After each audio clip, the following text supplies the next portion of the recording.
What's good, y'all? Welcome back to the channel. Welcome to a new series that I'm going to be doing on here where I go back and I revisit some old Christian bands from the 90s and 2000s that actually low-key went crazy. And I've wanted to do this for a while, and there are a few bands that I've had on the docket, you know what I'm saying, like on the back of the brain, like ready, right?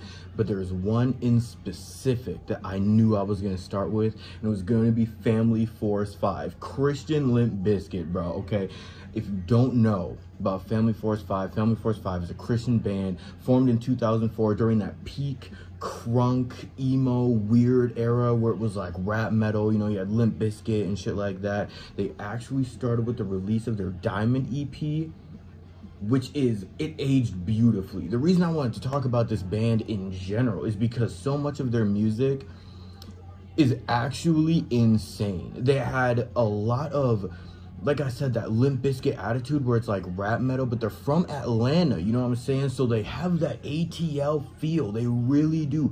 You can sense the Atlanta in their music. I am not exaggerating. They followed up their amazing Diamond Edition with their new Dance or Die EP featuring Fever. Was one of my favorite songs of all time, one of the best Christian songs ever written in my personal opinion. Now you gotta understand, coming from the perspective of someone who was raised by super conservative Christians, right? My mom is Westboro Baptist, God hates fags type shit. Like, I was getting whatever I could get, and Family Force 5 was not only the best of what you could get, but it like surpassed that. Like, it was fantastic. Genuinely, it was so iconic. You had the Business Up Front, Party in the Back album in 2006.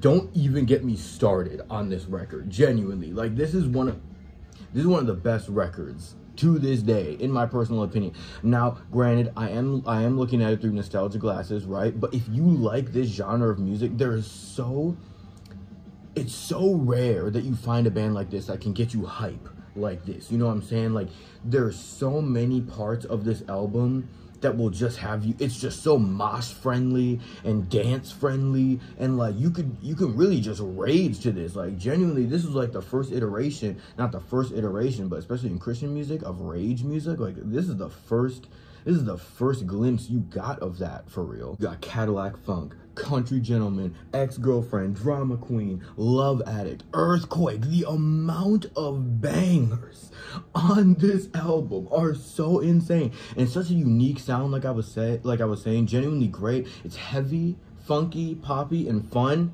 You forget they're Christian. You forget, especially with their lyrics. It's easy to forget that they're Christian, okay? Now, you might be wondering, if this band is so great, like if this music is so fantastic, why haven't I heard it before? Or where are they now? You know what I'm saying? I'm gonna get to that, okay? First of all, I really think that it was during that era where bands were like claiming to be Christian and didn't necessarily want to go that route. And if they did, you know what I'm saying, you have bands like For Today and shit like that that still stuck with that to this day, I'm pretty sure. But like, there are a lot of bands also that like claimed to be Christian, like The Devil Wears Prada, Family Force 5, Paramore. You know, Paramore claimed to be Christian at one point.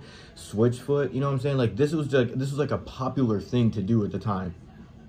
Now, granted, I understand that all exposure is good exposure, right? And that this was more exposure for those bands.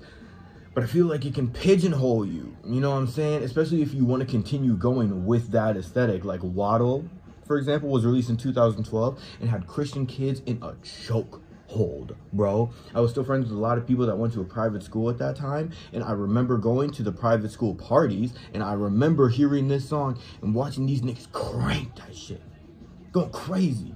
Christian kids twerking on each other, bro. It's crazy. It was crazy. Pretty sure Mamacita was on that same record. It's wild. Mamacita is wild. Like, if you Christian band, by the way. 2012 was dark. 2012 was dark.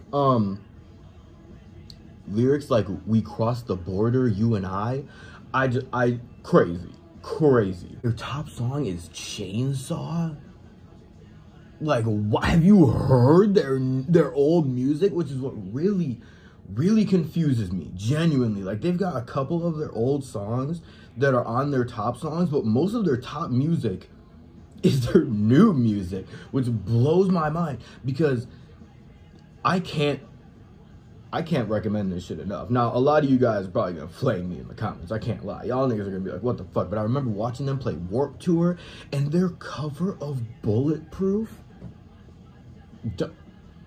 Don't even, bro. Don't piss me off. Their cover of Bulletproof is so good. It's perfection. It's perfection. It's better than the original. I don't make the rules. I don't make the rules. But I genuinely don't know what happened to them, bro. Like, their music started to fall off for me personally, which is so crazy because I remember being such a huge fan. Like I said, I remember seeing them play at Warped Tour. I remember telling my parents, like, Family Force 5 is playing and they're a Christian band, and this band is playing and they're a Christian band. For Today is going to be there. It's basically a Christian festival. You might as well just let me go. And my friends are Christian and they're going, so you might as well just let me go. Like, it was peak manipulation. I remember being so excited to see them. And I remember even the, what's it called? All